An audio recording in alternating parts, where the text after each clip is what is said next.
everyone knows that it's being recorded. We will also post this on our website later, so folks know. You can raise your hand, and if you do raise your hand, I will contact you in the chat to talk, or in a chat to talk. However, if you want questions specifically to go to one of the panelists, you will need to click the Q&A button at the bottom. Okay, and with that, I'm going to turn it over to Michael. All right, thank you so much, Colleen, and hello, everybody. Thank you for, I guess, I was going to say calling in, but I guess it's all on the on your computer. So thank you for joining us here in Zoom. I'm going to say I'm in Studio 302 in Beacon Hill in Seattle. I hope everyone is being safe, taking care of yourself. A big thing, of course, is washing your hands, making sure you're washing your hands. And I think they're telling us that we need to start wearing masks when we all go outside. I don't have one, so I'm not sure what I'm gonna do about that. This is an amazing time. It's a scary time, but we do have our community, and we're coming together to figure out ways that we can continue in our struggle for peace and justice. And I know all of you know that part of this pandemic that has taken place, that if we were, as a nation, doing more things for peace and justice, we would be ready to handle this better, and so with the whole world. So I'm Michael McPhearson. I'm former Executive Director of Veterans for Peace. And once again, thank you so much for participating in today's panel discussion about Martin Luther King's historic sermon, Dr. Martin Luther King's historic sermon, Beyond Vietnam, A Time to Break Silence. Now, he gave this speech in April 4th, 1967, at Riverside Church in New York City. A year later, to the day, Dr. King was killed in Memphis, Tennessee. Now, before I go any further, I should have already said this. This is kind of new for us. We're doing this Zoom like this, on this webinar, so bear with us if we have any problems as we get used to doing this. Now, for many years, Veterans for Peace chapters have held readings and events across the country to commemorate this speech and honor the life of Dr. Martin Luther King. Remembering Dr. King on April 4th provides Veterans for Peace, the day's April 3rd, but provides Veterans for Peace and the broader peace movement an opportunity to reflect on the ways that we are carrying on his legacy. Peace, social justice, and King's legacy come together as Veterans for Peace continues to advance our peace at home, peace abroad lens by addressing the triple evils of war, poverty, and militarism.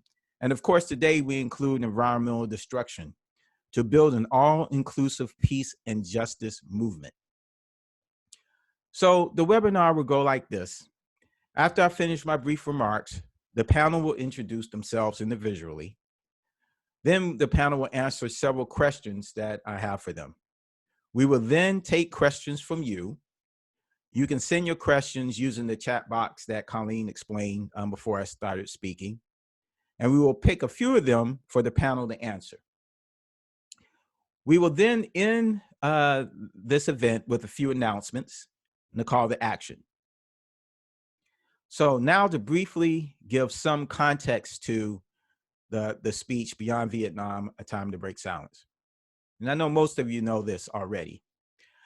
Beyond Vietnam, A Time to Break Silence was Dr. King's most controversial speech, and one that is not often acclaimed like his I Have a Dream sermon in 1963, and the mountaintop speech given April 3rd before his death in Memphis.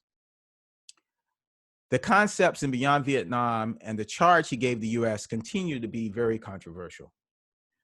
The majority of Dr. King's advisors did not want him to give the talk. When he addressed Riverside Church, his popularity was already decreasing in the nation. In the speech, Dr. King was very hard on the inhumanity, deception, and madness of the US war in Vietnam.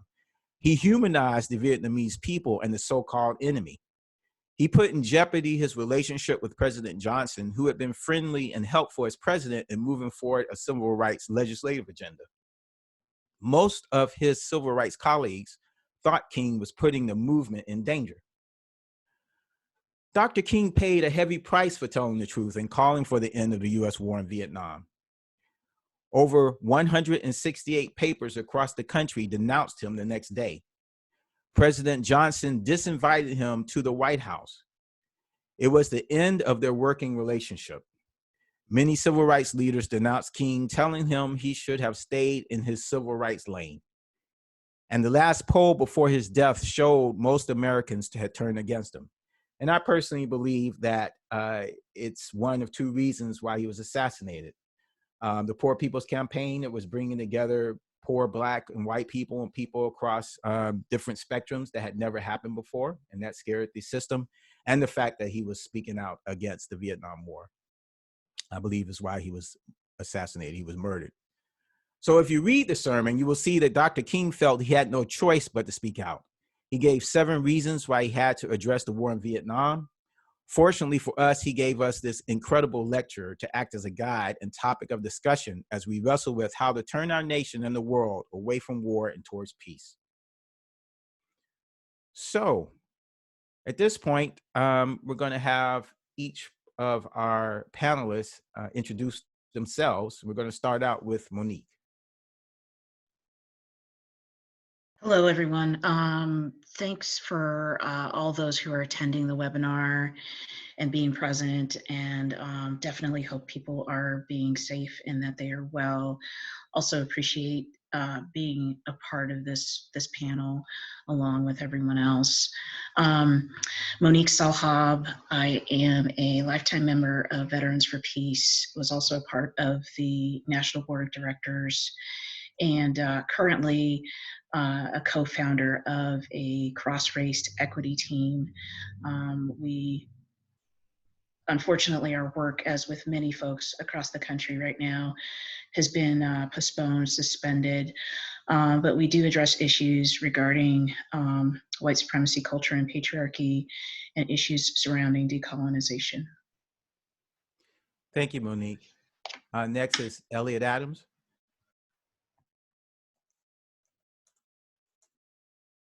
Elliot, can't hear you. There you go. Okay, how about that? All right. It's great to be here with all of you. It's great to have all of you people who have signed into this webinar, because it's such an important issue and such an important time. Myself, back in the day, I volunteered for the Army. I was an infantry paratrooper in Vietnam, Japan, Korea, Alaska. At that time, somehow I thought that, I did not know how, I thought that was a way to promote justice, make us a better world, support people, realizing the military was not that at all. I then spent some 15 years in elected public office to try to use that process. And from that, I realized that all important change, all advancement of society comes from grassroots activism for the people. And that's where I put most of my effort now. Thanks. Thank you, Elliot. Adrienne? I really appreciate the opportunity to come and see everybody. It's kind of frustrating for me not knowing when I'll get back to the States, and I'm just really thoughtful about hoping that everybody there and here and around the world is keeping safe and making the most of this time. I'm actually really happy that Monique pushed and a few other board members pushed for the board to start using Zoom a couple of years ago, because we've already had a chance to kind of learn a little bit the ropes. And it's been kind of a lifeline to be able to connect with people all over the place. So I'm really looking forward to participating. And I am Adrienne Kinne. I'm the president of Veterans for Peace. I've been with the peace movement since 2007 and served in the U.S. Army from 1994 to 2004. Thank you, Adrienne. And Pete? Aloha mai kako, warm aloha and love from the nation of Hawaii, better known as a military colony of the United States. My name is Pete Shimazaki Doktor, a product of war in Okinawa, second generation Okinawan, and incredibly grateful to be part of this community here, because that's what's going to pull us through it. So thank you, sisters and brothers. My background, well, in very brief, have history as one of the co-founders here of Veterans for Peace in Hawaii and Oahu, Chapter 113, as well as the UQ or Okinawa chapter, international chapter in Okinawa, aka VFP Rock. However, for all this, I have a long relationship with Hawaii Peace and Justice, formerly AFSC Hawaii, where had a lot of history in coordinating alternatives to military enlistment and GI rights hotline. I also have a history Buddhist Peace Fellowship as a former board member and the foundation of the work we do.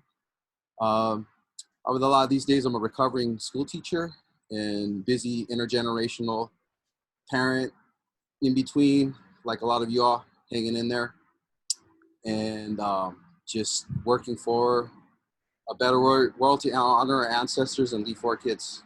Mahalo, Ariel, for all the forces that came together to make this happen. Thank you, Pete. Thank you to all the panelists. Okay, so the first question, and it's a personal question to each one of you as it relates to the speech. Please pick one quote from the speech. And I know there's so many, it's almost like every paragraph has some incredible quote in it. But if you can, please pick one quote from this speech and tell us why it stands out to you. What does it mean to you? How does it speak to you? And we will go with, I almost forgot, I'm gonna have to, since I said everybody, we're gonna go in the same order. So who was first? Monique. You are muted. Oh, there you Yeah, here we go. Let's see, it was difficult. I settled upon this one quote. Our only hope today lies in our ability to recapture the revolutionary spirit and go out into a sometimes hostile world, declaring eternal hostility to poverty, racism, and militarism. I ultimately decided on this quote because it speaks to the work that I continue to do on a daily basis. Obviously, the work that Veterans for Peace has been committed to doing over the last 30 some odd years. But I think as a person of color, you know, speaking to militarism, speaking to racism, speaking to poverty, what ends up happening and can happen is that our voices, when we raise our voices as, you know, BIPOC, Black, Indigenous people of color, we can sometimes be, it's sometimes interpreted as us being the enemy, us being the ones who are taking away from the work that needs to be done. And I think the work that Martin Luther King Jr. spoke to so many years ago is very, very pertinent now. It's obviously even more pertinent with the pandemic and what is being revealed as a result of the inequalities and the lack of accessibility in testing, the lack of care for, you know, immigrant populations and undocumented individuals, low and poorer income folks. And so I think as I go out into the world and I do this work, I recognize that the layers that I bring as who I am, as a person of color, as a queer person, as a woman, as a veteran, as differently abled, I bring all of those layers, and I have to come with my authentic self, knowing that there are going to be individuals who don't understand where I'm coming from, don't want to look at their own you know, colonized selves to look at how their behaviors are a part of the structure that we're looking to deconstruct. Thank you. Thank you, Monique. Elliot. You're muted.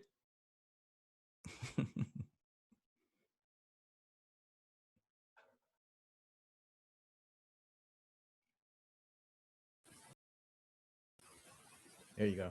There you go. Oh, so much technology. as you say, Michael, there's so many great quotes, but the one that always strikes me is that wonderful quote, "These are times of real choices, not false ones."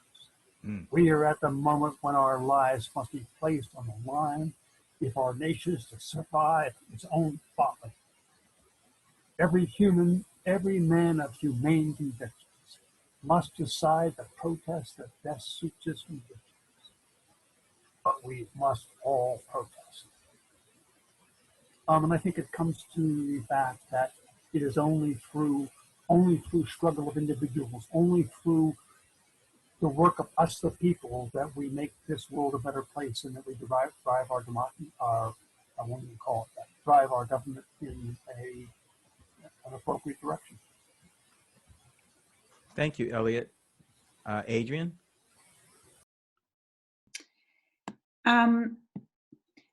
In the end, I kind of, I re-listened to the whole speech before our call, and one thing that just stood out to me out of the many quotes is where Dr. King was reflecting about his transition from focusing on civil rights to including in his voice the call for peace, and that, you know, this took time for him. And as he began speaking out about Vietnam and speaking in favor of peace, people questioned him. They said, "Why are you speaking about the war, Dr. King? Why are you joining the voices of dissent? Peace and civil rights don't mix," they say. "Aren't you hurting the cause of your people?" And then he reflects about how he feels that their concerns are understandable, but it also means that maybe they don't really completely understand the struggle. And when I read that, I just reflected on my own time in the Veterans Peace Movement, because I remember so many times after joining, I was very committed to peace, you know, bring the troops home, you know, giving the right of self-determination back to the Iraqi people, and then kind of morphing that into addressing war, period. And at times I feel like people now, I had this myself, where I didn't know how civil rights fit into the peace dialogue. And sometimes people push back, like, why are we talking about civil rights? Why are we talking about, you know, rights of individuals when we should be focused on ending war? And I know I had to take some, it took me a while to kind of make that connection in my own head, but it really just boils down to kind of an understanding that the oppression of any kind of, it just reinforces the systems that make war possible to begin with. And that if we are to achieve peace, we have to achieve justice. And I really appreciated him speaking about that internal conversation he had and why he came to that conclusion as an individual. Thank you. Thank you. Pete?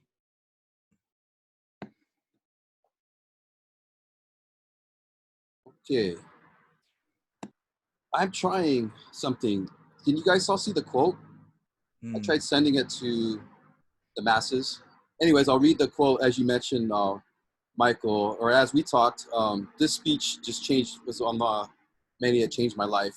And so it was very difficult to pick one, but then it was also refreshing to reread it so many years later again in different applications. So I'm just going to speak to one specific quote, which was, "Every nation must now develop an overriding loyalty to mankind as a whole in order to preserve the best in their individual societies." The reason this one jumped at me at this particular present moment we're in is how Dr. King, in one sentence, pulled together a lot of what we talk about these days as intersections and the dualities or the divisions that divide us. So if you look at the quote, for example, it talks about the nation, but then it also talks about the individual. And so it's that relationship between the nation, or the transnational, if you will, and its well-being depends on its relationship with the individuals, right? So you got that balance that's really out of balance right now. And you got the mention of loyalty. Loyalty is often military and conservative value. Not exclusively. Very loyal to my friends, for example, and family. It's just that at this time, loyalty seems to be to some ego construction. In other words, it's not a loyalty to this humanity that Dr. King's talking about. We need a loyalty, but to our humanity, not to a specific nationality, if you will, or ethnicity. And also in this quote, he talks about preserving the best in individual societies. And I like this because it also talks about this moment where we're all in this together transnationally, and at the same time we respect the individuals. In other words, respecting diversity. And that is the things we want to preserve in our individual, if you will, or our differences, that they're celebrated. And so just that quote right there, it embraces all of these challenges that we're in right now that we need to overcome if we're going to move forward. Great. Thank you so much. Thank you. And just to say the loyalty before we move to the next question that you're talking about, and King talked about his loyalty to his belief as a Christian in our humanity, and that those people that are surprised that he was giving this speech, they didn't know him, and they must not know what's going on in the world. And that's one of the things that stuck out for me as a Christian. You know, there's a calling that you have to live up to, or you're not living up to who you say you are. And those are the things that stuck out for me as I do this work. Okay, so the second question I have, this speech talks a lot about revolution of values. I'm wondering what that means to you in today's context with the world enduring the COVID-19 pandemic. And this time, let's start with Elliot. Surprise. Yeah, let's start with unmuting the mic, right?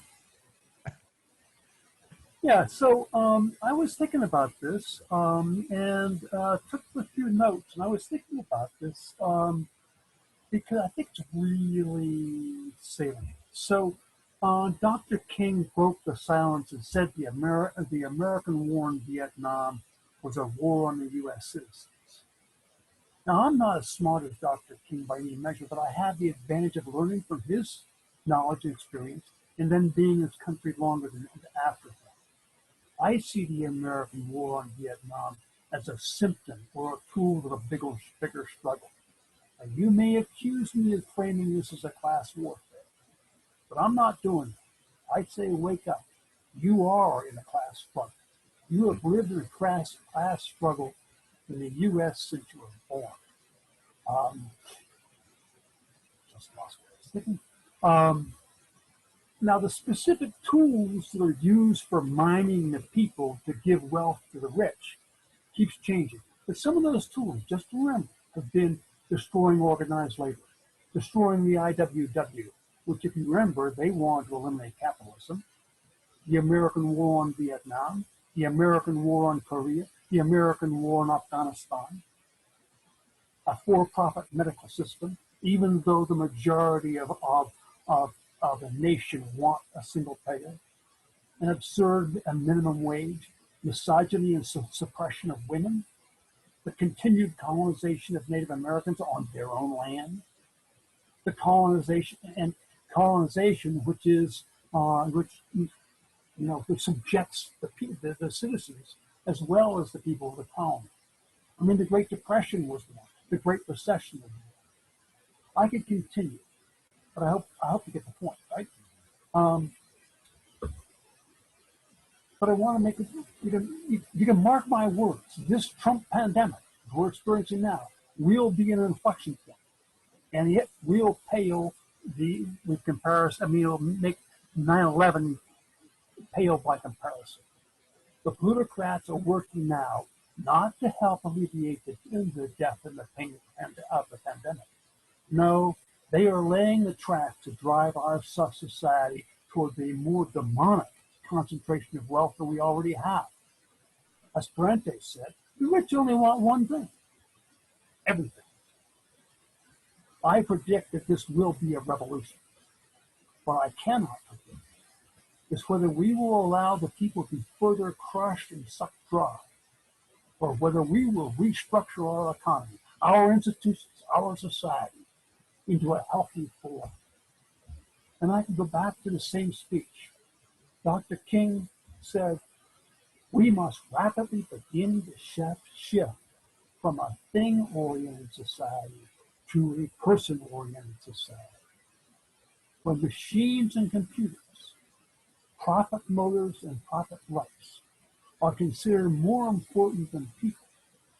The giant triplets of racism, extreme militarism, and extreme materialism and militarism are incapable of being conquered. Now we can go to another of the great giants of our country, Frederick Douglass. He instructed us how society does change or that change doesn't happen. He said, find out what a people will put up with in silence, and you will have found the exact measure of wrong and injustice that can impose upon it.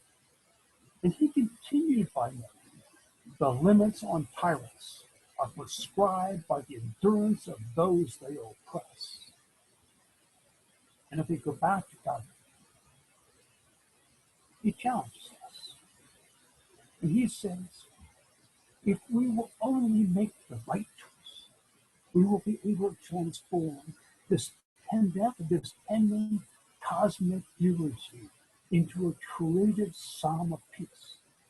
If we will make the right choice, we will be able to transform the jangling discords of our world into a beautiful symphony of brotherhood. And if we will but make the right choice, we will be able to speed up the day all over America, all over the world, when justice will roll down like waters and righteousness like a mighty stream. And I think that pretty well, I think we're at that moment. We're at that moment right now. What are we going to let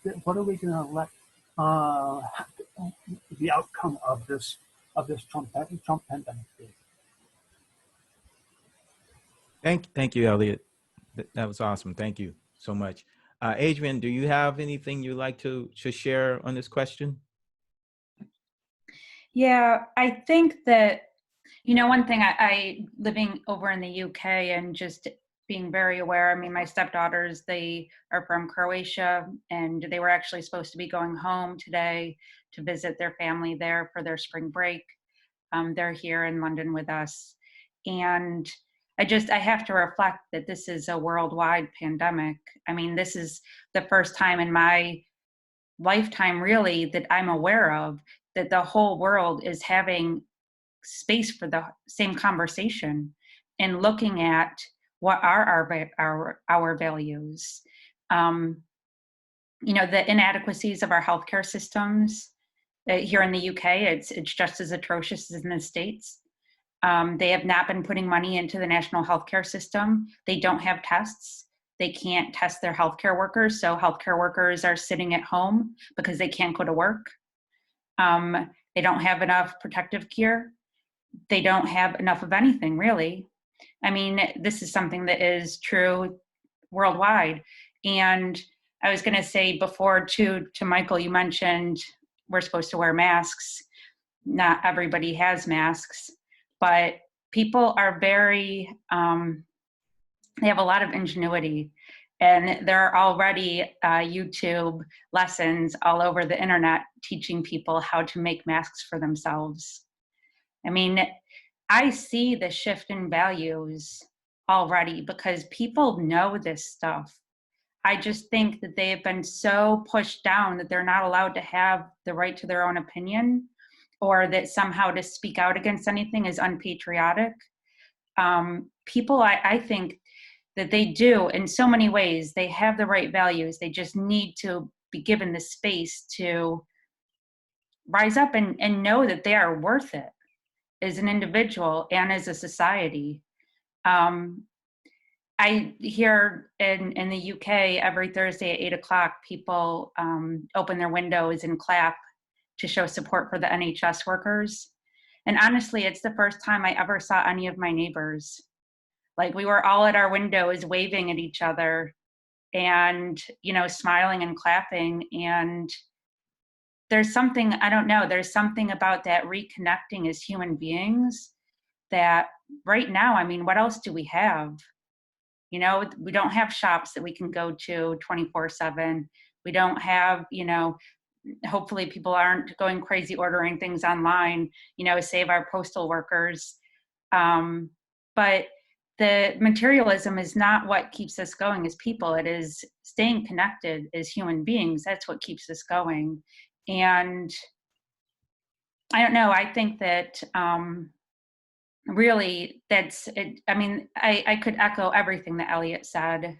But I also know that, you know, we kind of talk about getting back to normal, but as my grandmother actually said the other night when we were wrapping up our phone conversation, she was like, well, maybe not. Maybe we need a new normal. Maybe we need to figure out a better way to be as a society.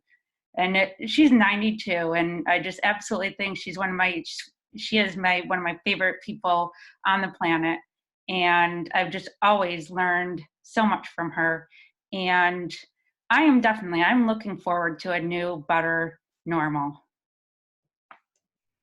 Thank you so much, Adrienne. I have to say, that's beautiful that your grandmother said that. And that just gives me so much hope that she feels that way. And we do have an opportunity when you have a 92-year-old woman saying that, that's just beautiful.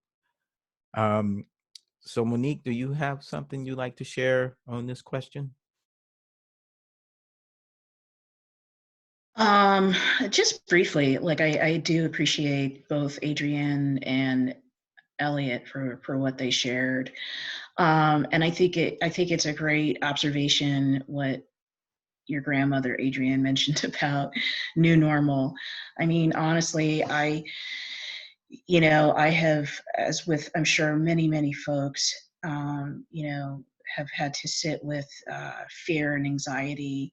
And the one thing that I am trying to look at is, in getting back to quote unquote normal, whatever that may be, I am hoping that for the individuals who are in our communities who may have either questioned whether inequality exists or maybe believed that things were okay, and now recognizing what is happening, and seeing how many more layers of inequality are being stripped away, see that there needs to be a complete and total shift in how not only who we are as human beings and our interconnectedness, and from a global level to a micro level to our communities that we live in, but to also recognize that the values that Martin Luther King spoke about, right? The fact that we as a country, as a nation, have been so detached from our values for as long as we could think about it. And for those of us who are BIPOC, right? Our experiences of recognizing that there's always been a value of profit over people, a devaluing of the poor, a devaluing of our educational system, and also to recognize that, like, the government that we see, so to speak, is really just a shell of what it really should and needs to be. And so my hope is that as communities start looking at creative ways to take care of one another through, mutual aid, through just the human connections, so to speak, that we are able to find those values of what it means to how to treat each other, how to see each other, um, and and remember that we are interconnected, and that the common theme of the us versus them is really a fabricated one, and that, you know, the minute that we allow the other side to make us see the us versus them, so that we are fighting each other versus helping each other, that's where true healing can actually start. Thank you. Pete, do you want to share? Go ahead. Sure. Briefly, so revolution of values. I'll just speak it on bullet points. We hear often, or the reality is that we're experiencing one of the largest wealth gaps in human history. But I would point out the correlation between the health gap and the wealth gap, as well as the security gap and the wealth gap. And by security, of course, I'm talking about genuine human security, not security as defined by politicians and states. Another point is about this revolution of values is this value that has not, that just perpetuates, and it's the value of the military as a savior or a way to fix problems of society.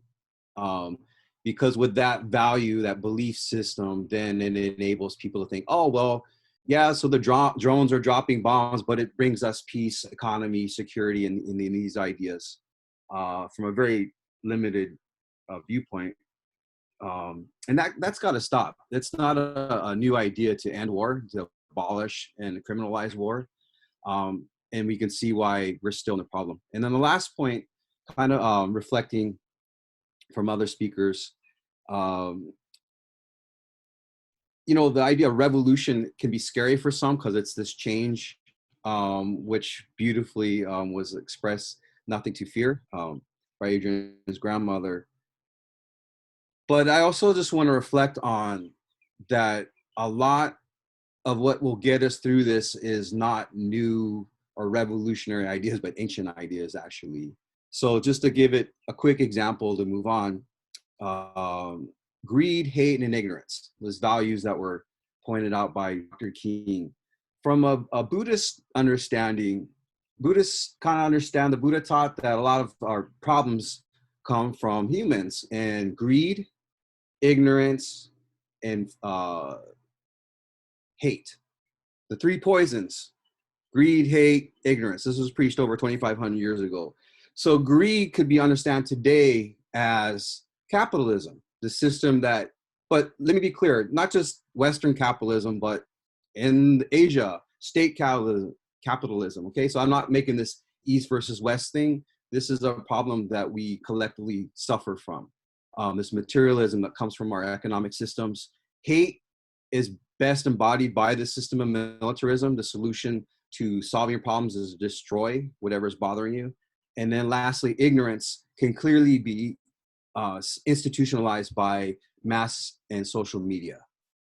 So using an ancient lens, we could still, or from different cultures, understand the situation and what we need to do to navigate through this.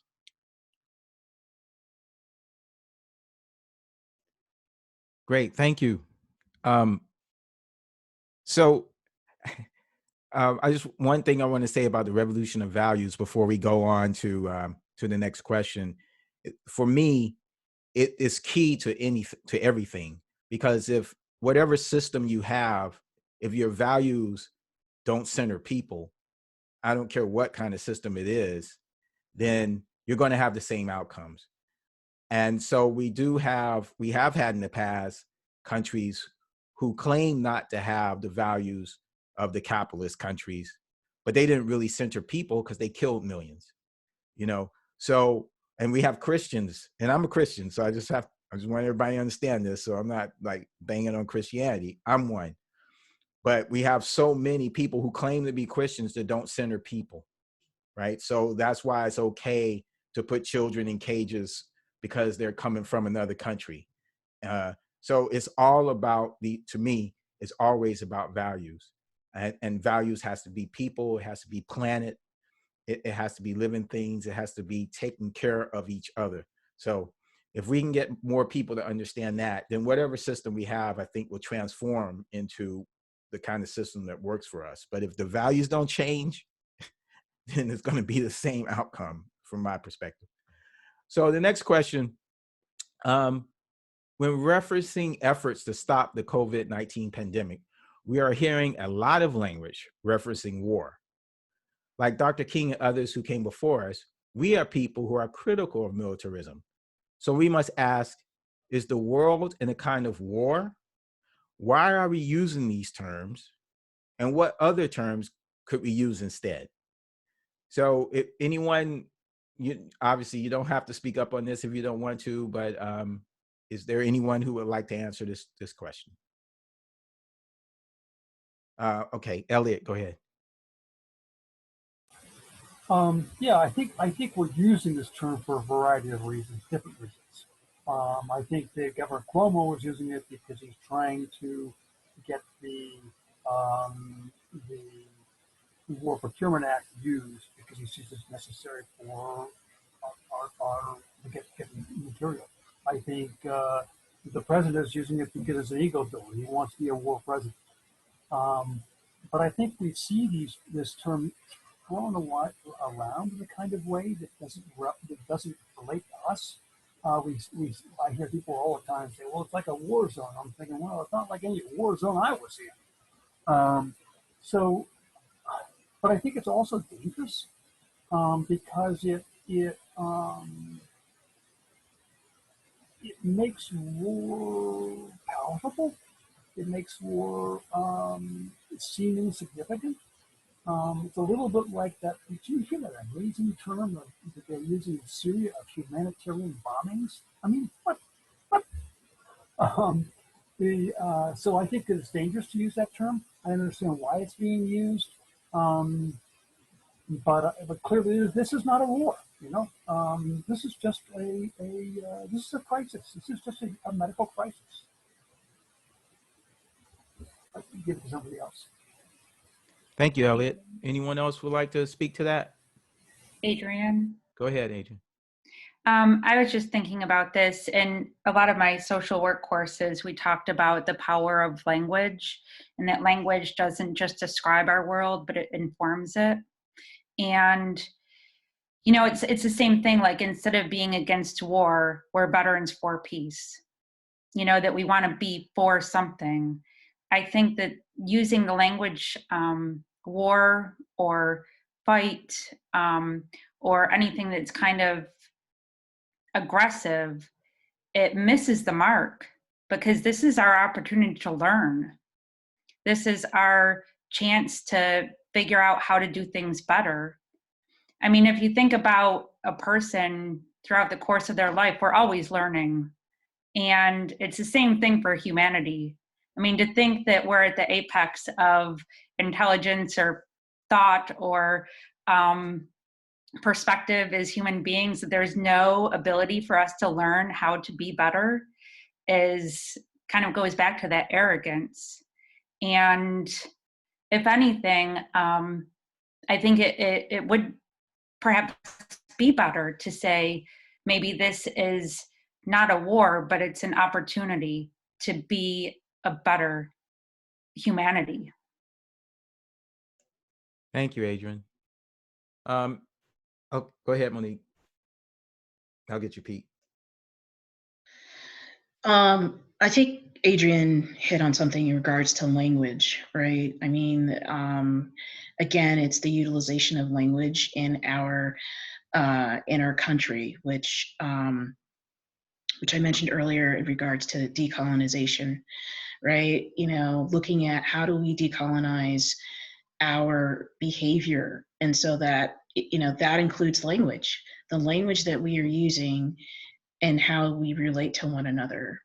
The usage of war, the usage of ground zero, the usage of equating it to 9/11, to a battle. All of those things are within the construct of white supremacist patriarchy. And so, you know, again, like, we have to look at how do we deconstruct that.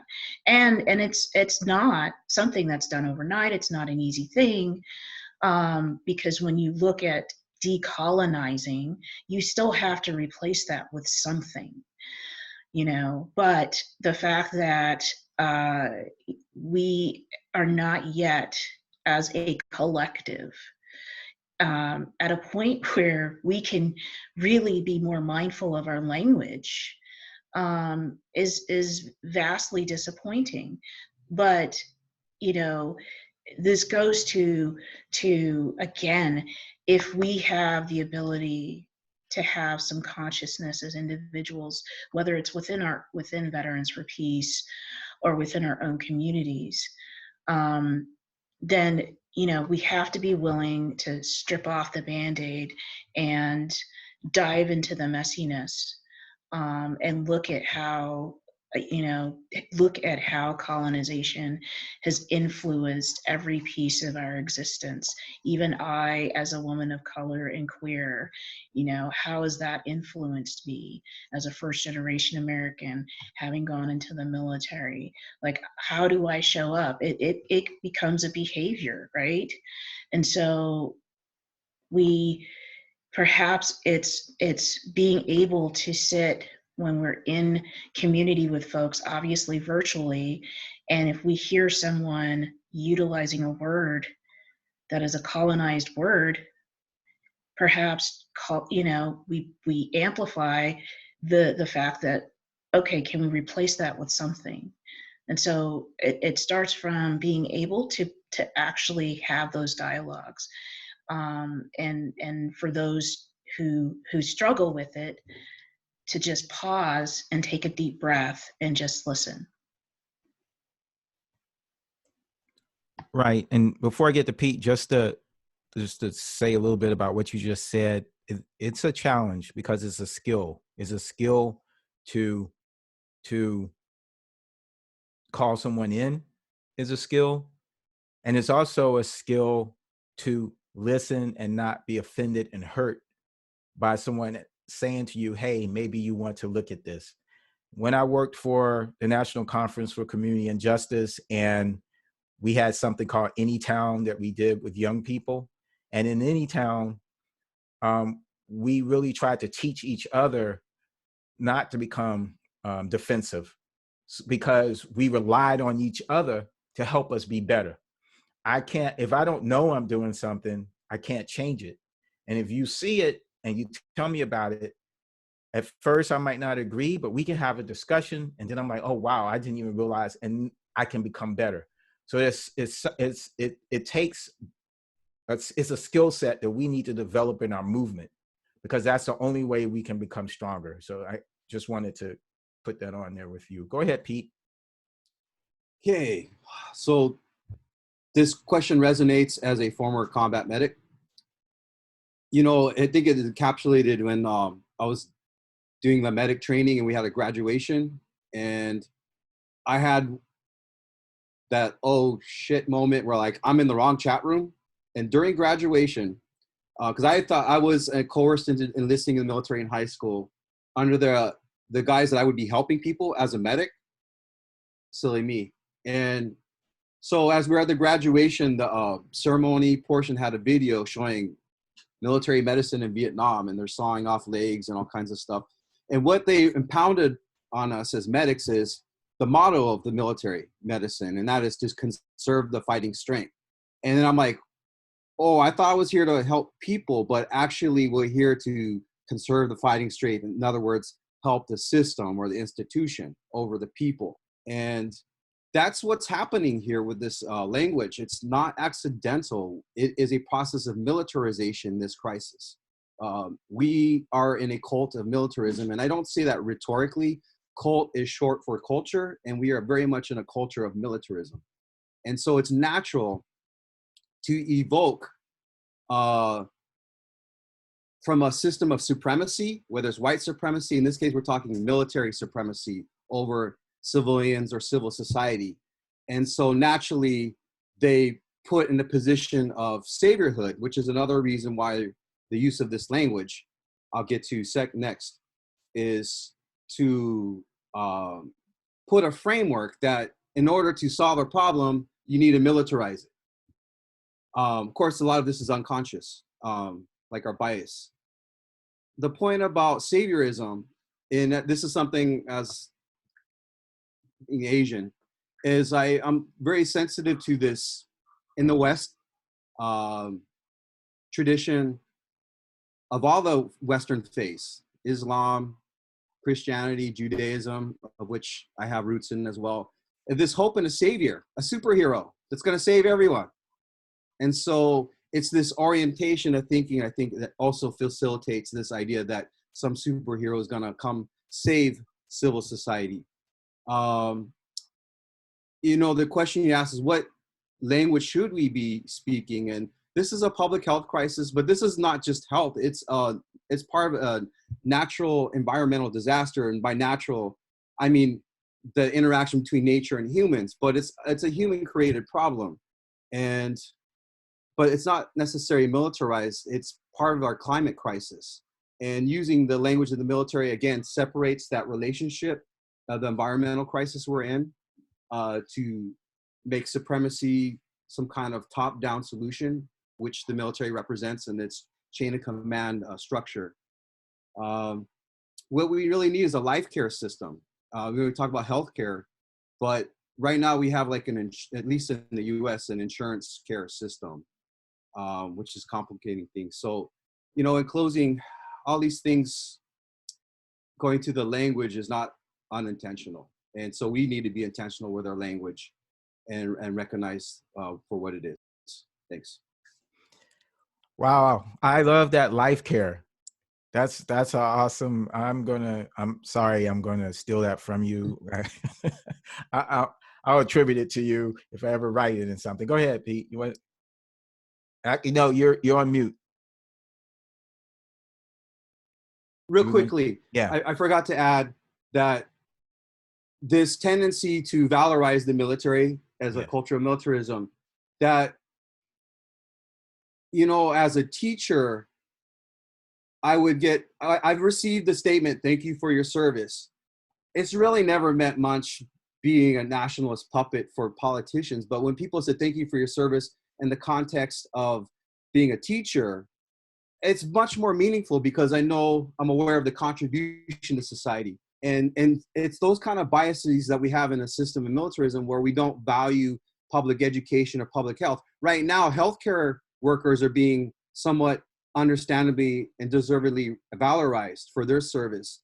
And, you know, I don't want to be cynical, but I just wonder if those are out there that don't want the supreme spotlight of the military to be replaced by a focus on another workers of society, you know, such as our social workers, our educators, et cetera, so forth. Thanks. Right. Yeah, thank you. One thing before we move on, just to point out that throughout, I'm not going to say all human history, but throughout much of recorded human history, warriors have been lifted up and valorized in one way or another. And also, you were talking about domination, top down. It's very, very male patriarchal way of addressing things. And not that sometimes that shouldn't be the case. Sometimes you do have to dominate something. But when it's always the answer to everything, clearly that's a problem. And part of militarization, imperialism, is a mindset, as you say. Okay, so one of the most controversial aspects of King's speech was the humanization of the Vietnamese people and the call to understand our so-called enemies. We as veterans working for peace changed our understanding of what it meant to fight in wars. Will you share that moment with us, that moment where, you know, for me, it wasn't a total flip. I kind of understood that war was wrong. People were in different places when they came to the conclusion, no, I'm not going to do this anymore. So can you tell us a little bit more? I shouldn't say I didn't know it was wrong. I thought it was a necessary evil is what I thought, right? I knew it wasn't good, you know. So if you could share briefly when you came to your conclusion that allowed you, because at one point, none of you would have joined Veterans for Peace per se, right? So, but then something happened where you were like, damn, look at this statement of purpose. I want to join this organization. So if you could tell us a little bit about that. And we'll start out with Adrienne. I'll say this is a little bit complicated for me because I joined the military when I was 17. So I didn't really have a firm grasp of my values and thoughts about the way I saw myself in the world. I joined the military because I didn't really have any other options. I had applied for college. I got into college. I didn't have any way to pay for it. And I got a call from a recruiter. So that just seemed to be the answer at the moment. But I remember thinking, I don't know if I could ever kill somebody. I didn't know what or how that role would work. I had studied 5 years of French in high school, and my recruiter told me I would probably be traveling the embassies of the world as an interpreter.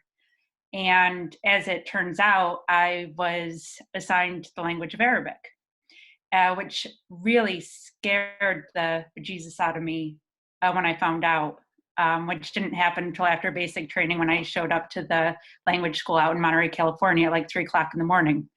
But this is, I'm sorry if I'm there's so many different pieces to this. I mean, one piece is that learning the Arabic language was beautiful. I mean, it was daunting, but our instructors, they were all native speakers from all over the Middle East. They taught us about the history and the culture, and as well as the language. And there were two things that happened. I mean, I served 4 years from 94 to 98, and then I joined the reserves. I was a bit disillusioned with the military, but I thought I'd give it another try. And after the events of 9/11, I was just so upset with the response of our government. I thought that, surely this was a moment, that we needed to learn from, just like this moment. And I thought the response of the government and our military was atrocious. And it was then in the 2 years that I was activated that I realized this beautiful language. I wasn't taught it so that I could better understand people of the Middle East. I was taught it so I could aid in their destruction. And that is an incredibly sad thing. I've never even been to the Middle East. I've listened to it, and I don't know. I mean, there's just so many different things. There's so many different layers, and I don't know. I could go on and on, so I think I'll stop there. Thank you, Adrienne. Pete? Okay, I'll just share one, maybe two at the most stories, just to get to your point, that moment. So one of them was after military service and using my GI Bill and some disillusionment in college, I went to volunteer in Bosnian refugee camps. Got tired of debating the issue and went over there to do some volunteer work in Bosnia. I was in the Czech Republic, and I was at a bar waiting for some expats. They flaked out. So I'm sitting in this Czech bar, and a Czech couple sits down at the table with me, and they, mind if I sit there? I'm like, ah, sure, go ahead, because I figured my friends weren't coming. And long short, we started talking. He could speak a good amount of English, and it turned out, make a long short, in our conversation between strangers, that we started sharing about ourselves, that both of us had been pretty fresh out of the military, except he was in the Czech Republic. At that time, it was compulsory service. So he was bitching about going to Siberia for training, while I was bitching about going to other places in the States training. And we we're able to rattle off each other's nomenclature, you know, the information about, because we were both in armor units. Yes, I was a medic, but I was in an armor unit. So we're talking about each other's weapons, and we just had this aha moment over buying drinks, sharing smokes with each other, that we were literally toasting. I hope I can cuss, you know, we're like, fuck war. We just spontaneously had this realization that both of us had been pitted and educated against each other, you know, like fighting dogs, if you will. And it was just really powerful to have that moment together. We realized, we lifted off our uniforms and saw our common humanity and so forth. If I made one other short story that's similar, was while I was using my GI Bill, I was in my first political science class trying to figure all this, because I thought I was getting deployed to Iraq during the buildup of Desert Storm. So I wanted to know why I was going to war, and was taking classes. And in this one classroom, I had a Bosnian, that struck the interest, by the way, is I had a Bosnian classmate who would share her fears about not being able to talk to her family, and basically genocide that they're enduring. And me, fresh out of the military, is like going out of my mind, hey, if there's ever a military application, we need to go and help these people. But instead, we were in the building up to go invade Kuwait in Iraq. And we were having debates in this class, again, Poli-Sci 101, and it came down to just me and this other older student, because, you know, most of the younger students are kind of checked out waiting for the next beer bong. And we were going back, I was taking the position against the war because I was in a process of educating myself. And I was just, bam, fact after fact, bam, he just couldn't come at me with any kind of reasons why we should go to war. And then finally he said, well, I'll be damned if I'm going to pay $5 for a gallon of gas. Of course, this was a couple decades ago. And at that moment, I jumped up out of my chair, pissed off, because I'm like, you want me to go to war so you can have cheap gas? And at that point, the teacher's like, okay, settle down, guys, settle down, and had to calm down the situation. But as you can tell in that one room, I just was losing my mind.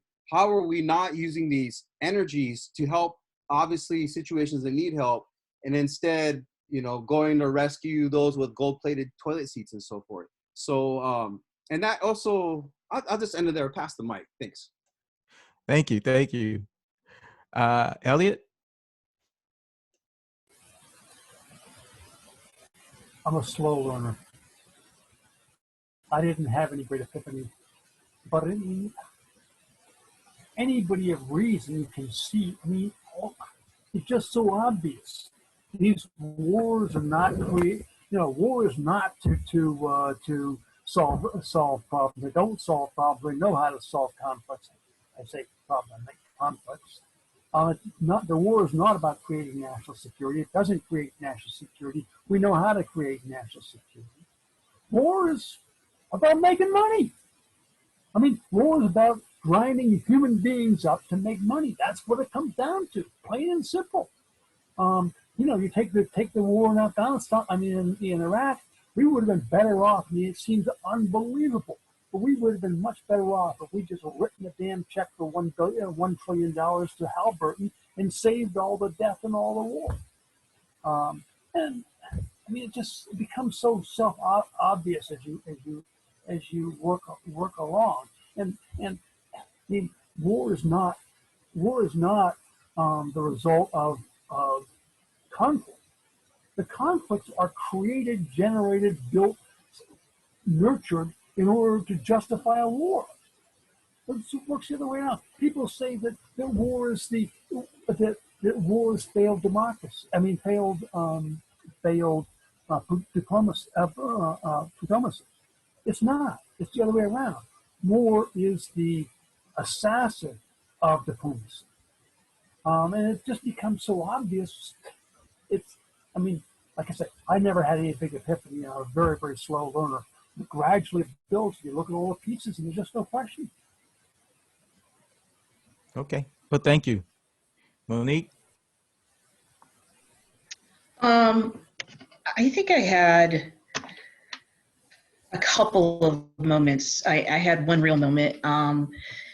I joined the military because my father, being an immigrant, he enlisted. And so I grew up, I was an Army brat. And so I spent my childhood watching him, and he was very proud to serve. He was very proud to wear the uniform. And so to me, that's what I would go do. And one moment that I remember very clearly was tech school. I was in security forces, and we were in phase 3 of ground combat school. And I was one of 10 women in a unit of 101 men. And I was holding a grenade. And that's when I realized the impact of what that would do. And then, I did my service. I was out, I joined the reserves, completed that contract, and then 3.5 years after 9/11, I was reactivated and deployed. And it took, which I did not agree with the war, and I went anyway, but it took an interaction with an Iraqi woman who saw my last name, because I'm half Arabic, and started jabbing me in the chest at where my last name, and asked me in Arabic, "What are you doing? Why are you doing this?" And for me, I had no answer, but I can tell you that it left an indelible mark on me. And after coming back from my deployments and really struggling with the thought that I really thought I was crazy, and ultimately recognizing that as Elliot said, war is an instrument.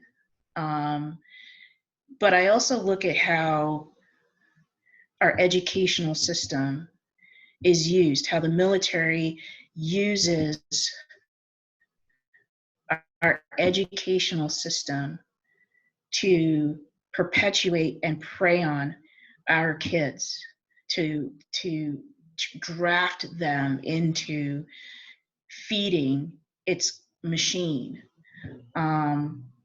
But I'll leave it at that. That was my experience. Okay, thank you. We wanted to have this go for about 1.5 hours, so we're 15 minutes or so after at this point. So I think now we should try to, if there are questions that people can send, and we can give them to the panel. We can do that. So we'll take a few minutes to get some questions and see. Hopefully we'll get some. As far as myself, real quick, I guess similarly to Elliot, I don't guess it was an epiphany, because as I said, I thought war was a necessary evil. So I kind of knew it was wrong because I knew it was evil. I think just when the U.S., after 9/11, when the U.S., I knew the U.S. was going to invade Afghanistan. There was no doubt in my mind about that. I prayed that we wouldn't. That day, because I was in New York when it happened. I was actually on Manhattan. So I got down on my knees and prayed that we wouldn't, but I knew we would. So I got involved, and I found Veterans for Peace. And so just the aspiration of abolishing war is such a beautiful thing. And then through my work with Veterans for Peace and David Klein, being as a mentor and just understanding things more, I came more fully to the conclusion that it wasn't even a necessary evil. It was just wrong. And more times than not, it's a manipulation. It's something that we don't have to do. And so it wasn't really, I guess, similar to Elliot, you know, it wasn't an epiphany, it was a process. Yeah. All right. So I'm trying to see here, do we actually have, I don't see any questions. I'm shocked. Oh, I have, yeah. oh. Go ahead, Adrienne. Well, I know that we have about 15 minutes left, and I know part of our conclusion is a call to action. And whilst people are thinking through questions, I mean, one thing that I thought when I was rereading the speech is that there's one point when Dr. King says that, you know, he wanted to suggest 5 concrete things that our government should do to begin the long and difficult process of extricating ourselves from this nightmarish conflict, speaking about Vietnam. Yeah. But if you take, you know, his sentiment and you put it in the context of today, in this pandemic, I mean, the pandemic and the struggles that the world is facing right now makes plain the reason why Veterans for Peace is so important as an organization that exists, and that our mission as an organization is so important. And so, I don't know, I'd been thinking about that, and I've been thinking about this a lot over the past few weeks. Like, what are the things that need to change? And as people are increasingly talking about, you know, a worldwide ceasefire, an end of, you know, the arms race, redistributing resources, you know, universal basic income for all. I mean, there are so many people who can't work right now. The beginning of the month is usually when the rent's due, and people haven't been working for the past 2 weeks. Like, why we can't have, you know, universal basic income and make sure that the needs of all are met, considering the U.S. is one of the richest, wealthiest countries on the planet.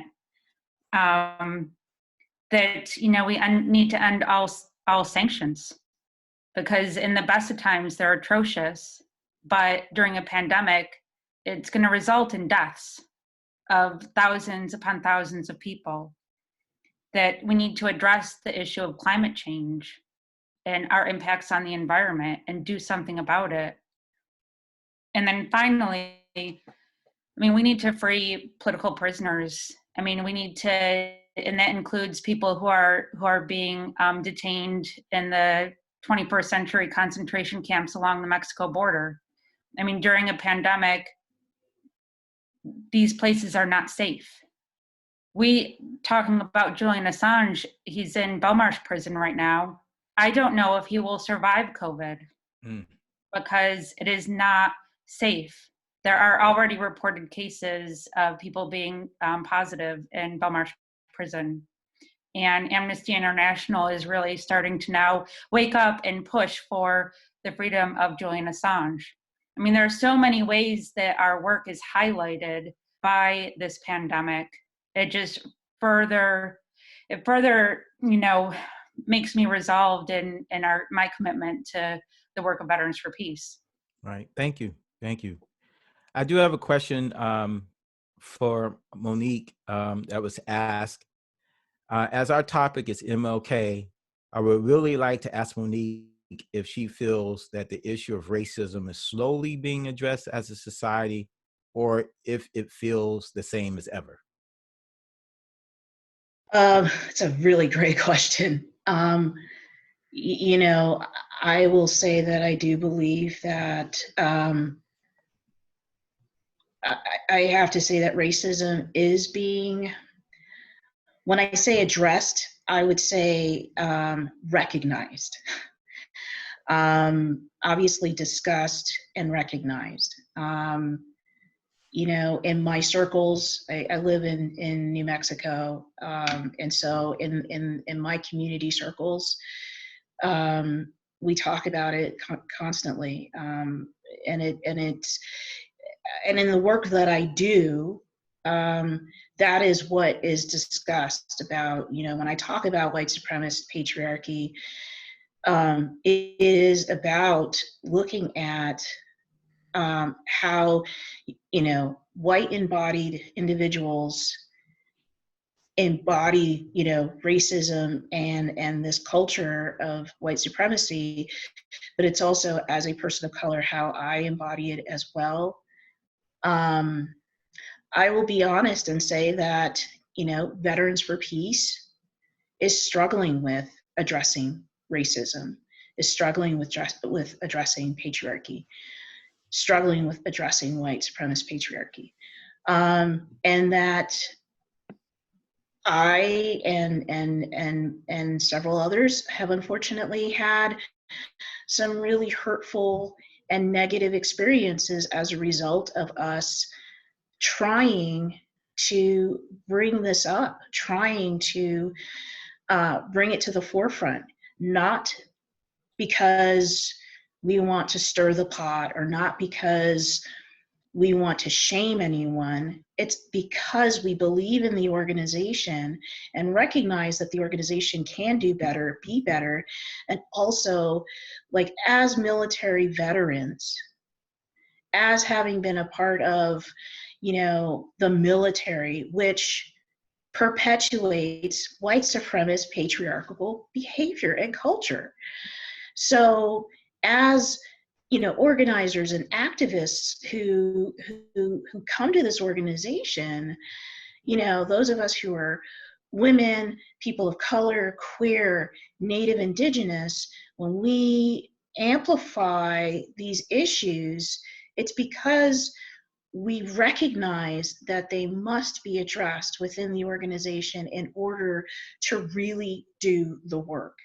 We cannot address nuclear issues and not look at, you know, the origination of the bomb here in New Mexico and how it impacted brown people. We cannot look at that and not talk about that. We cannot look at war and not address how war has impacted, obviously, the migrants who, for months, coming up through South and Central America and trying to come to the United States and ultimately being put in cages. You know, when we even talk about COVID, we cannot not discuss the connection of what's happening in these detention centers, what's happening in jails with, again, a large percentage of Black and brown people who are jailed and getting sick. A percentage, you know, not a percentage, but of documented and immigrants in detention centers getting sick, on top of everything and all the injustices they have to deal with. So yes, I feel like there are levels of racism being addressed, and yet the fear of really talking about it is it's so palpable at times. And that's where I just want to say, can we just rip the Band-Aid off and dive into the messiness of it? I appreciate that. I'm just going to say a few things real quick to answer that question as well. You know, when you say, is it as bad as ever? It depends on when ever starts, because, you know, I always look back to my ancestors coming here to this nation, or to this continent, I should say, in the Middle Passage, in the belly of ships.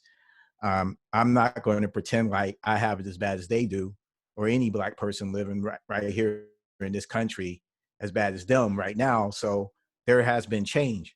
But the question really isn't whether or not if it's as bad as ever, because the only time I know is now. The only time anybody that's living, the only time they know is the time that they live. And since I was a little kid to the day, I'm 55, be 56 soon, things haven't changed a whole lot. There's been some change, but I know since I was a teenager to today, there has not been a lot of change. And yes, there we are as a nation, many of us are trying to address it. But the other thing I would say, and then there is another question that I think we want to put out. If we are going to create a world, a peace and just world, we have to build that world. it's not just going to happen, because if it was just going to happen, it would have. So it's not just going to happen.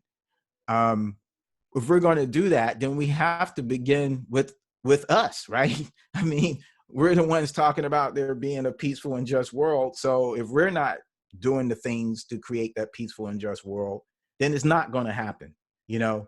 So I think the challenge of making the kind of changes we want to see has to begin in our circles, in the places that we have the ability to change. And that's one of the things that Monique is talking about, with people of color or women or whatever if a woman comes to me and says, I'm doing something, I really need to look at that, because she's not going to come to me and tell me that just to be telling me that. She's telling me that because she cares about me, she cares about this organization, and she wants to see it be better. And the only way we're going to really fulfill our mission is if we stride in that direction, as well as the things that we traditionally think of as working for peace and against war. So there was a question, it might have gone, okay. So someone said, I have signed 2 petitions calling for a worldwide ceasefire. What do you think about the possibilities in that area? And I wanted to have Adrienne address that, because she brought that up. I mean, there's always, we exist because we believe that there can be a world without war, a world that is for peace. The fact that so many people are now talking about a ceasefire being so important in this moment of a pandemic, it's really, I don't know, it's making peace, I think, seem to me more possible and necessary to people. Whereas before it might have seemed like war is just inevitable, war is going to happen, war is necessary evil. Yeah, that may or may not be true, but I tell you what, if we don't do something about it, the humanity is not going to survive. And we have to make peace possible in order to continue being on this planet. And I think it was just heartening for me to see the UN Secretary General calling for a worldwide ceasefire, and for people to actually start talking about it. And so that's something we have nothing but time to organize, and we just had to keep doing that. Thank you. I think we'll try to do 2 more, and then we'll get to the closing. So there's a question. Something came up on my screen and blocked it. Hold on. Okay. This is for Pete. I was raised Catholic and went to Catholic school for 12 years.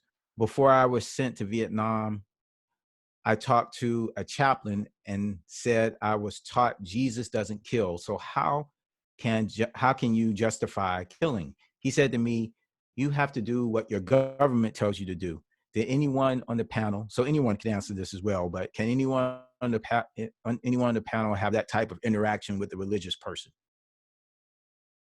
Go ahead, Pete. Okay, I'll start. You called me to it. Well, first, the question kind of answers itself in that, you know, a religious authority told them, well, you got to listen to your government, you know, over the words of the scripture they're drawing from, which is clearly wrong. I don't know. You have to check me, Brother Michael. Like, is there any passages about thou shalt obey your government? I guess you probably could go to the Old Testament and find those kind of ideas, but I want to get back to the question. The heart of it is that it's a no. I mean, first of all, the idea that the ignorance in the chaplain's comment is that you just don't blindly follow the government, even in the military, whether they practice or not. We have the Geneva Convention. There are conventions to follow.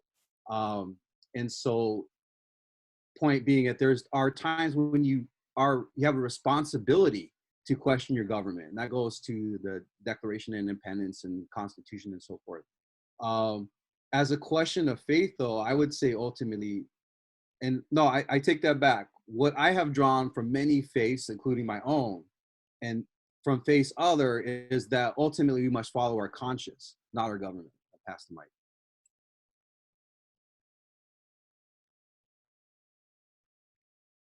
Is there anyone else who would like to address that? Yeah, I mean, Go Go ahead. ahead. Okay, who's going to go? Go ahead, Elliot. Okay, I mean, I'm a bit of a cynic, and I remember Mark Klonsky said that every religion started out nonviolent, and then it found that it would make a deal with the government that it would justify the government's violence in order to protect itself from being attacked by the government. And then sometimes they discover that, oh, this violence is really useful. And I think, as Pete was saying, much of the Christian religion, Muslim, many religions, have said, okay, well,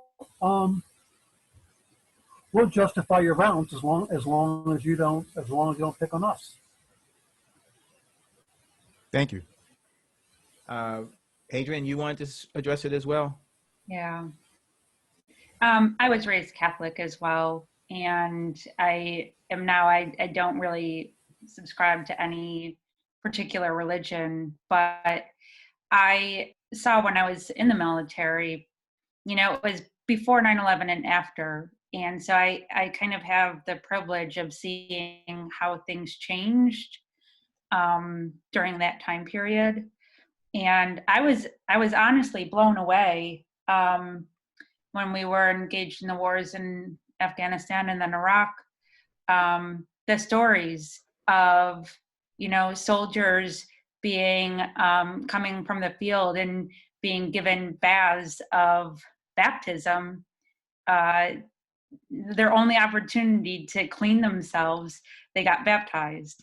There were the stories of gun manufacturers putting biblical scriptures on military weapons. There were stories of people who were engaged in bombing, kind of acting like they were the angels of destruction. I mean, religion so often, I just remember thinking this a lot. I really loved studying world religions. I loved studying Catholicism. But religion, it's really like the rules. It's the rules in the hierarchy of how people are controlled. And that's true of any religion. And it's the difference between religion and faith. Like, faith is something that you personally believe, and nobody can change that for you. Nobody can tell you how to practice your own faith. But religion, to me, it's something that's been co-opted by people who use it as a way to control the masses. Don't worry about not having anything here because you're going to be rewarded. I mean, that's true of most religions. It's certainly true of Christianity. Don't complain now. You'll get your rewards in the afterlife.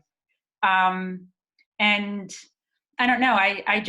I definitely saw the use of religion in a way to promote war, and like we were the righteous victors, or we were the people going in to save the day.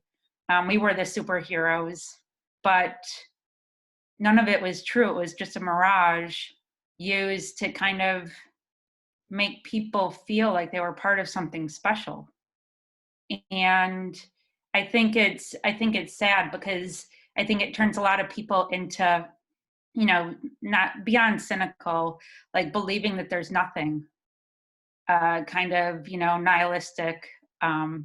And I believe that we're all connected. I don't know how we're connected, but I think like there's a force in this world that we're all one of. And however you want to think about that, it's a beautiful thought, and that I have and I hold, and it's something that I don't think the government wants to acknowledge, because they're much happier putting us in our little pegs of Christian, Muslim, whatever, Jewish, whatever little hole we are, and everybody else is kind of the other. And it's just another way that they use it to divide us. And really, all religion is really people wanting to believe in something. And it's something that I think about quite a lot. Thank you, Adrienne. It's unfortunate that any belief system, someone will take it if it's patriotism for your government, nationalism, if it's religion, whatever it is, someone will take it and lead you down whatever path they want you to go down. Religion just seems to be the most powerful one, but it doesn't matter, it seems. So that gets back to that values thing, because if your values say, no, I ain't going on with that one, then you won't. So I'm gonna read you, these aren't questions, these are they're questions, but I'm gonna read them as comments for people to think about, then we're gonna close. So the question is, what can VFP do to help distribute food to the working poor that will soon have their first food insecurity? So that might be something that Monique, you want to answer that real quick? Yeah, I'll make it real quick. Yeah, I think it's a great question. And I don't think it's about VFP itself as an organization doing something. I think it's about members looking at how they can get plugged in within their communities. A lot of communities have and are developing mutual aid projects. I will put a link in in the chat area so folks can have access to it. But AFSC has a great article and also some resources for folks to look at how they can get plugged into finding out if their local community has mutual aid already up and going and how they can get plugged in. And if they don't, what they might be able to do to network with others who can do that. Great. And then someone also brought up, with most Memorial Day actions being canceled this year, how many of your points can be turned into op-ed articles in local media? So I feel like that's a call for everyone to work with your local chapter to make sure that our voices are still heard in this time, and to get it out into local media. So what can you do? I know most of you are involved in many activities to end U.S. wars and militarism. One thing you can do is sign the People Over Budget petition. You can find it on the Veterans for Peace website. That's www.veteransforpeace, spelled out, veteransforpeace.org. And you can look under the Take Action tab. Monday, April 6th at 3 p.m. Eastern Time, Veterans for Peace, working in solidarity with a broad coalition, will present Racial Justice Has No Borders webinar. Racial Justice Has No Borders is a new broad anti-war coalition that seeks to recenter the conversation about U.S. wars and militarization on the needs and leadership of the most impacted. This coalition puts focus on diaspora, refugee. When I say diaspora, I mean diaspora of U.S. conflicts, U.S. wars around the world, refugees, veterans, Black, brown, and indigenous communities who bear the brunt of this country's militarism to change the myth that more police, wars, and weapons have made any of us more safe or secure. So in the middle of the COVID-19 pandemic, it is imperative that we forge new avenues for global solidarity that can lead to real and lasting peace and security. So the national office will send a follow-up email to everyone who participated in this with links to the petition and a way to sign up for the Racial Justice Has No Border webinar. If you are not a member of Veterans for Peace, please think about joining and or supporting us with a financial contribution. And that's important because we had over 100 and some people decide to participate in this webinar. And members do get priority in these webinars. So if you're not a member and you want to participate, it'd be great if you do that also to support our efforts. And if you don't want to be a member, especially if you're not a veteran, now if you're not a veteran, we do have associate members, so you can be a member. But I know some people, because I've talked to people who said they don't want to join, so please support us so that we can continue to do this, to do webinars right now, but all the work that we do as Veterans for Peace. So at this point, we're going to close unless Colleen has something that I missed. If she doesn't, I'm gonna give her 5 seconds to chime in. Okay, then I must not have missed anything. So I really appreciate. Okay. Okay. I was doing the controls, but you're great. But I also just wanted everyone to know I put all the links in the chat, but I will definitely send it in a follow-up email too. So. Awesome, great. And you can, and we would like some feedback on the webinar as well. So there should be a way to provide feedback. So I want to thank Adrienne, Monique, Elliot, and Pete for participating in this panel. It was an awesome panel, and we did record it, so you'll be able to share it with others or watch it again. There's some really good bits that maybe we can turn into little short videos or something. And I really want to thank Colleen for all the effort and work she put into this. You did a great job. I really appreciate it. And thank you to everyone. I kind of miss being the executive director. In many ways, I don't. But I don't miss Veterans for Peace because I'm still a veteran for peace and I'm still part of the organization. And we have a great chapter here in Seattle. So thank you. I love you all. Take care. Getting out there for peace. Good night.